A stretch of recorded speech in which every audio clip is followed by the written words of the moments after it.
이커머스 강자 위메프가 최근 배달앱 시장에 출사표를 던지면서 이 배달앱 시장의 패권을 둘러싼 지각 변동이 예상되고 있습니다.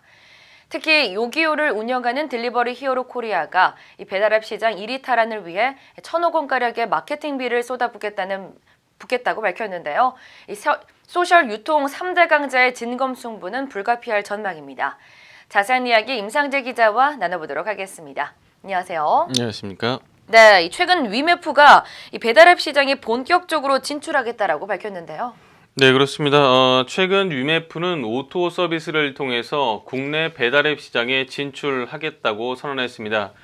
이는 어떻게 보면 국내 배달앱 시장의 이 선발 업체인 배달앱 민족과 요기요의 전면전을 선포한 이렇게 일종의 선전포고라고 볼 수 있는데요.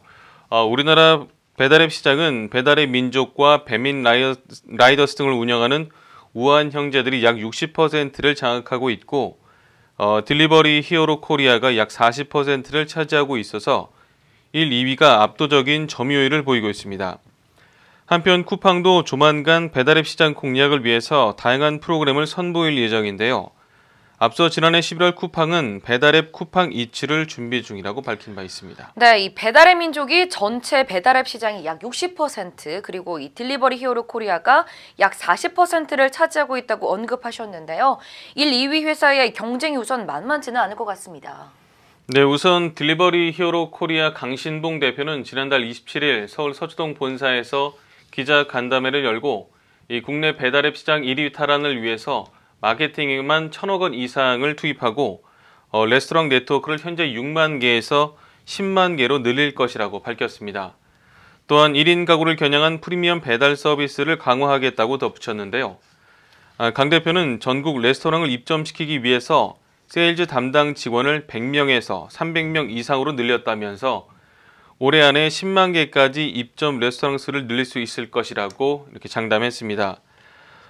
비슷한 시기에 우한 형제들도 배달이 되지 않는 맛집 메뉴를 배송해주는 배민 라이더스 서비스 지역을 전국으로 확대하겠다고 발표했는데요.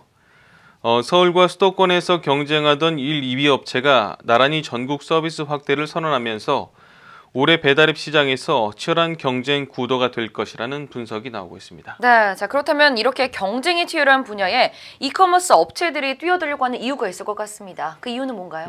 소셜 이커머스 강자들이 이렇게 줄줄이 배달앱 시장에 진출하는 주된 이유는 이 분야가 바로 황금알을 낳는 시장으로 급부상해 있기 때문입니다.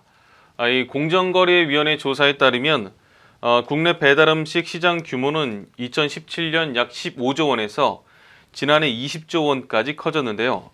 이 중 배달앱 시장의 규모가 3조 원에 달합니다. 5년 새 10배가 커진 건데요. 이용자도 지난해 2,500만 명으로 급증해서 국민 2명 중 1명은 배달 앱을 사용한다고 볼 수 있습니다. 특히 무엇보다 1인 가구 증가에 따른 소비 패턴 변화에 누가 얼마나 빠르게 대응하느냐가 배달앱 시장의 패권을 쥐는 열쇠가 될 전망입니다. 네, 위메프가 배달앱 시장에 도전장을 던진 가운데 이 배달앱 시장의 패권을 노린 진검승부에게 누가 승자가 될지 관심 있게 지켜볼 필요가 있을 것 같습니다. 지금까지 임상재 기자와 이야기 나눠봤습니다. 고맙습니다.